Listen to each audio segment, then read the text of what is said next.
Hola muchachos, empezamos entonces este ciclo de videos de autoría y participación. En el primero de ellos, es decir, en este, vamos a hablar sobre los conceptos que históricamente han surgido sobre el tema de autoría y participación. En el segundo video vamos a hablar sobre las teorías que han diferenciado la autoría y la participación. En el tercer video vamos a centrarnos en la figura del autor, de la autoría. En el cuarto video vamos a hablar sobre una figura llamada accesoriedad, que ya lo digo es un requisito que se necesita para poder hablar de participación, y en el quinto video vamos a hablar de participación. Antes de ello, pues debo decir que los ejemplos que voy a decir acá y en general esta teoría ha sido desarrollo de muchos años de ejercicio académico y pues digamos yo tuve la fortuna de aprender de varios maestros que me enseñaron esos temas, y digamos que lo que yo digo acá es prácticamente lo que me enseñaron estas valiosas personas. Los quiero mencionar incluso, y en la descripción del video van a encontrar ustedes pues los artículos o libros de estos maestros que han hablado del tema. Por mencionar algunos, pues está en primer lugar el profesor Miguel Díaz y García Congelo, en segundo lugar a la profesora Susana Escobar y en tercer lugar el profesor Diego Araki. Bueno, entonces contextualicemos. El tema de la autoría y la participación hace parte de unas figuras que conocemos como dispositivos amplificadores del tipo. Los dispositivos amplificadores del tipo, lo repito, son unas figuras que nos permiten ampliar, extender el tipo penal a unas conductas y a unos sujetos que no están como tal redactadas en ese tipo penal. Es decir, si nosotros cogemos cualquiera de los artículos que comprenden los delitos dentro de nuestro Código Penal, vamos a encontrar que ellos tienen una estructura que hace mención, por ejemplo, a el que. Por ejemplo, el artículo 103 de homicidio: el que matare a otro incurrirá en una pena de tanto a tanto. Aquí noten que se marca como un sujeto activo el que. Como tal, ahí estaría la figura de autoría. Pero vamos a ver que encontramos como un dispositivo amplificador del tipo la figura de participación, que es precisamente la figura que nos permite extender el tipo a unas personas que no son propiamente autores, sino que son unas personas o que ayudan o que incitan a otro a cometer el delito. Entonces voy a poner un ejemplo. Resulta que mi novia me está ayudando con todos estos videos y ella en una rabieta me mata. Más bien coge un revólver y me dispara a mí, me mata. Acá estamos ante una clara autora del delito de homicidio doloso. Digamos que mi novia encaja como un sujeto activo dentro de este tipo penal. Ella encaja en lo que el artículo 103 nos menciona como el que mataría a otro. Ahí está ella que me mata a mí. Pero supongamos, mi novia no está sola, mi novia está con una amiga, y es la amiga quien le presta el arma a mi novia para que ella me mate a mí. Ahí, por ejemplo, estamos ante la figura de una partícipe, que es la amiga de mi novia. Ella le ayuda a mi novia y esto se conoce como complicidad. Pero resulta que, para también empezar a enriquecer este ejemplo, que días atrás una amiga de mi novia que me odia le dice: vos te deberías deshacer de ese tipo, hombre, yo no me lo aguanto, matalo, matalo, matalo. Y resulta que una amiga de mi novia es precisamente la que le siembra el odio frente a mí y le hacen hacer la idea criminal para que me mate a mí. Esta otra amiga de mi novia ya sería una determinadora, porque hacen hacer la idea criminal en mi novia. Entonces noten que acá en este ejemplo estamos ante una autora y unas partícipes. De entrada, es muy lógico pensar que la persona que merece un mayor castigo es mi novia, claro, porque ella es la que se enfrenta más, en un grado mayor, al sistema jurídico, al ordenamiento jurídico, y es precisamente la que realiza el verbo rector tal cual está narrado en el tipo penal, el que matar. Ella es la que me mata a mí. Pero vamos a ver que por estas figuras se permite ampliar el tipo a otras personas que, aunque no cometen esa conducta propiamente, pues participan, y por eso se llaman partícipes. Empecemos entonces de una vez con el primero de nuestros temas. El primero de nuestros temas se puede conocer como conceptos de autoría. Yo prefiero de pronto mencionarlo como conceptos históricos de autoría y participación. Son unos conceptos que a lo largo de la historia han tratado de estudiar estos temas y de ver en pocas palabras si el tema de autoría y participación o no se debería diferenciar, son lo mismo o se debería diferenciar. Bueno, también de entrada digo, y esto sí que es importante. En la descripción del video van a encontrar, muchachos, un mapa conceptual. Un mapa conceptual que yo hice en virtud de las ideas que fui aprendiendo del tema, en mayor medida en este mapa conceptual del profesor Miguel Díaz y García Conchedo, quien tiene un escrito, varios escritos muy enriquecedores sobre la materia. Yo les recomiendo que vayan directamente a la fuente. Sin embargo, para temas de conceptualización pueden mirar este mapa conceptual, en el que encontrarán que en la primera parte del mapa conceptual, con un título rojo, encuentran precisamente el tema de conceptos de autoría y participación. Y allí van a encontrar varias filas. En la primera de ellas van a encontrar el concepto unitario, en la segunda de ellas van a encontrar el concepto extensivo y en la tercera de ellas van a encontrar el concepto restrictivo.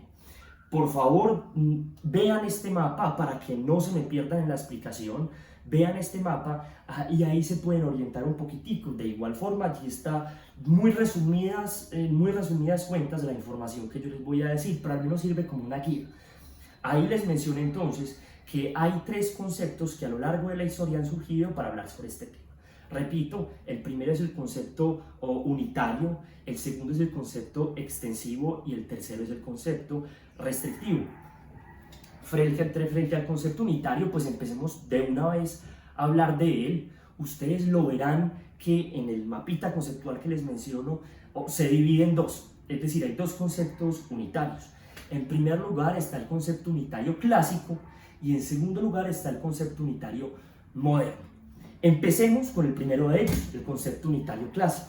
El concepto unitario clásico, muchachos, nos dice, me perdonan la expresión coloquial, pero puede ser muy gráfica, lo que muchas mujeres mencionan actualmente. Todos los hombres son iguales. No es que todos son iguales. El concepto unitario lo que dice es que los autores y los partícipes son precisamente iguales. Es decir, acá no vamos a diferenciar si alguno es autor, si alguno es partícipe. No, todos intervienen en el delito y todos merecen entonces la misma pena. Entonces, sea que hagas mucho, seas que hagas poco, seas que dispares tú, que prestes el arma tú o que determines, incites tú, no importa. Igual vas a recibir la misma pena, igual vas a ser considerado como interviniente, como persona que está en el delito y te vamos a sancionar. Yo preferiría decir que estas personas de una u otra forma no hacían alusión a la palabra autor o a partícipe, sino que todo lo metían en la gran bolsa del interviniente. Es decir, tanto los autores como los partícipes los ponían como personas que intervienen en el delito y por ende merecen la pena. ¿Cuál? La misma. No nos interesa lo que hayas hecho.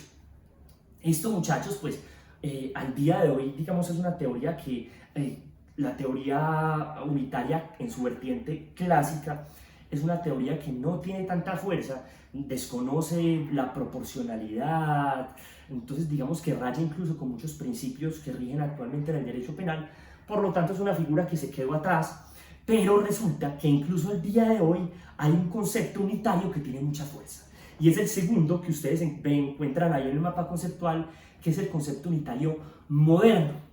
Este concepto unitario moderno parte de admitir que cuantitativamente, es decir, en el cuánto de la pena, el autor pues puede tener un poquitico más que el partícipe. Es decir, las personas del concepto unitario moderno dicen listo, el autor tiene más pena que el partícipe. Pero ellos dicen que cualitativamente, es decir, en las cualidades, no vamos a diferenciar si el uno hizo una conducta de autor o hizo una conducta de partícipe. Es decir, ese tema como tal no tenemos nosotros por qué estudiarlo. Todos ellos hacen parte de digámoslo así, de unas personas que intervienen en el delito. Todos ellos hacen parte de una empresa criminal. Muchachos, si yo entiendo bien, el profesor Jesse Reyes, el doctor Jesse Reyes, maneja este concepto unitario moderno de autor.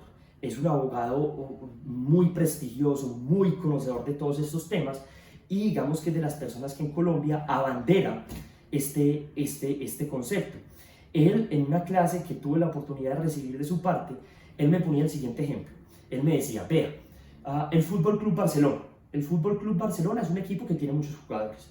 Ahí está, para ese momento estaba Messi, estaba Piqué, Dani Alves, en fin.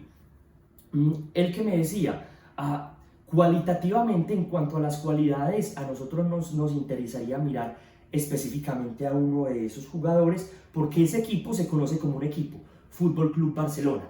Ya que bueno, frente al cuánto uno gane más que el otro, Messi por ser más destacado gane más que, no sé, que Piqué, en fin, que entre ellos hay jerarquías de pagos, pues bueno, pero al derecho penal no le importa eso, el derecho penal tiene que ver eso como una especie de equipo. Ya que tengan diferente pena, pues eso ya es otra cosa. Él, si entendí bien, me decía este ejemplo. Muchachos, lo digo de una vez, frente a esa teoría, al menos al día de hoy, yo disiento. Yo no estoy de acuerdo con dicha teoría, aunque viene cogiendo fuerza incluso en Colombia por autores muy bien reputados, pues yo pienso que la tercera de las teorías es la que actualmente está rigiendo y es incluso la teoría que yo he podido ver como mayoritaria, la teoría restrictiva, que ahorita la vemos. Les quiero poner un ejemplo. Al profesor Jesse Reyes, pues yo le respondería, en su momento lo pensé, incluso se lo dije. Yo pongo este ejemplo, Soda Stereo. Este cuadro me lo pintó mi padre y este cuadro, allí aparece la banda Soda Stereo. En la banda Soda Stereo participa Charlie, que es la persona que se le ve el pelero pero no se le ve la cara. Aparece Gustavo Cerati y aparece Zeta Bosio. Ellos tres forman o conformaban la banda Soda Stereo. Pues Gustavo Cerati lamentablemente falleció. Ahí vemos tres personas que intervienen en la banda. Pues yo digo, no es solamente la banda Soda Stereo. Cualitativamente pienso yo, hay que diferenciar. Hay que entrar a mirar las cualidades de cada uno de ellos. Por ejemplo, Charlie era el baterista. Es una persona que actualmente es reconocida como ser una persona fuerte en el tema ambiental, en el discurso ambiental. Para mí Charlie es muy diferente a Zeta. Zeta era el bajista y ellos dos me parecían supremamente diferentes a Gustavo Cerati. Es más, en un tiempo se separaron, gran tiempo estuvieron separados y Gustavo Cerati hizo su trayectoria independiente. Yo personalmente pienso que sí hay que diferenciar las cualidades. Pienso que estamos manejando un sistema punitivo que debe ser racional. En el artículo 3 del Código Penal adicionalmente encontramos que las penas deben ser proporcionales y pienso que para aquella pena proporcional debe estudiarse las conductas para ver cuál pena merece más que otra. Acá, por ejemplo, claramente está, es la banda, pero incluso hicieron unas giras ya de reencuentro y en una de esas giras de reencuentro murió lamentablemente Gustavo Cerati. Fallece Gustavo Cerati y las giras de reencuentro ya durante muchos tiempos no se hicieron. Noten la magnitud. Yo pienso que el derecho tiene que aprender y tiene que ser racional para aprender a diferenciar ese tipo de cosas también con los ejemplos que más adelante vamos a ver como ejemplos delictivos. Bueno, posteriormente vamos a ver, de una vez veamos el concepto extensivo, que es el segundo concepto que ustedes encuentran allí. Luego el concepto unitario. Yo la verdad veo el concepto extensivo muy parecido al concepto unitario. ¿Cuál es la diferencia? Que el concepto extensivo ya lo que dice es que vamos a coger la conducta de autoría y esa conducta de participación la vamos a englobar dentro de la autoría. Es decir, es como si los autores encerraran a los partícipes. Por eso hace alusión al concepto, por eso hace alusión al nombre extensivo. Ellos que dicen, vea, objetivamente todos ellos se ven participando igual. Todos ellos participan de la misma forma y no vamos a diferenciar esto. Ya que en el Código Penal se diferencia entre la figura de autoría y participación y hayan pues unos partícipes que son los determinadores y los cómplices, ya eso es diferente, ya eso es diferente. Pero para mí, dicen las personas del concepto extensivo, para mí eso hace parte de la autoría, ya que lo diferencia el Código Penal es diferente. El profesor Miguel Díaz y García Congedo me decía claramente esto durante las clases. Él decía, el concepto extensivo es un quiero y no puedo. Es decir, quiero, pienso que son iguales, pero en los códigos penales los encuentro distintos. Y me parece que efectivamente tiene mucha razón el profesor Miguel Díaz y García Congedo. Sin embargo, pues me parece que el concepto extensivo es fruto o es como una especie es una especie de concepto unitario. La verdad los veo muy parecidos entre ellos. Y en tercer lugar, muchachos, surge el tercer y último concepto que veríamos en este video, que es el concepto restrictivo. De entrada, ustedes lo pueden ver en el mapa conceptual de color azul. Claro, yo lo pongo de color azul, ¿por qué? Porque al día de hoy encontramos en nuestro Código Penal colombiano el concepto restrictivo de autor y, digámoslo así, es el mayoritariamente más aprobado por la doctrina, al menos de nuestra tradición jurídica europea continental. Muchachos, el concepto restrictivo, a diferencia de los otros dos conceptos, dice, yo sí diferencio. Para mí es muy diferente la conducta del autor que la conducta del partícipe. Son figuras completamente distintas. Tan es así que de una vez digo, el autor es la figura principal y el partícipe es la figura accesoria. Es decir, es como si el autor fuera el gran protagonista del delito, en el ejemplo que estamos poniendo, mi novia que coge un arma, ¡tas!, y me dispara, mientras que el partícipe son satélites que están ahí, que ayudan, que incitan, pero que no son los principales, que son accesorios auxiliares. Muchachos, si nosotros vemos nuestro Código Penal, en la parte general encontramos los siguientes artículos que son los que vamos a estudiar durante estos videos. Artículo 28, artículo 29 y artículo 30. El artículo 28 habla sobre el tema en general de la autoría y la participación, pero el artículo 28 claramente nos diferencia que una cosa son los autores y otra cosa son los partícipes, y si esto les parece poco, pues encontrarán en el artículo 29 regulados los autores, y en el artículo 30 encontrarán regulados los partícipes. Note incluso que tienen diferentes artículos. Adicionalmente, si ustedes cogen el artículo 30, encontrarán que al hablar de la complicidad y al hablar de la determinación como formas de participación, notan que en estas dos especies se hace alusión que para que haya complicidad o para que haya determinación, debe haber una conducta de autoría de otra persona. Léanlos y van a ver esto claramente. Es decir, yo ayudo a otro o yo determino a otro. Es decir, yo soy partícipe de otro. Para que lo entiendan, entonces, la autoría es una figura que puede ser autónoma, que puede estar solita por ser una figura principal, mientras que la participación es una figura accesoria a esa autoría. Por ende, en el cuarto de los videos de nosotros, pues vamos a ver la figura de la accesoriedad, que la figura de la accesoriedad es un requisito para poder castigar al partícipe. Es decir, a ese partícipe no lo vamos a poder castigar siempre. Es decir, nuestro tipo penal no siempre se va a amplificar, a extender a ese partícipe. Se requieren ciertas cosas para que eso ocurra. Y eso se conoce como accesoriedad. Claro, la accesoriedad nos dice una cosa son los autores y otra cosa son los partícipes.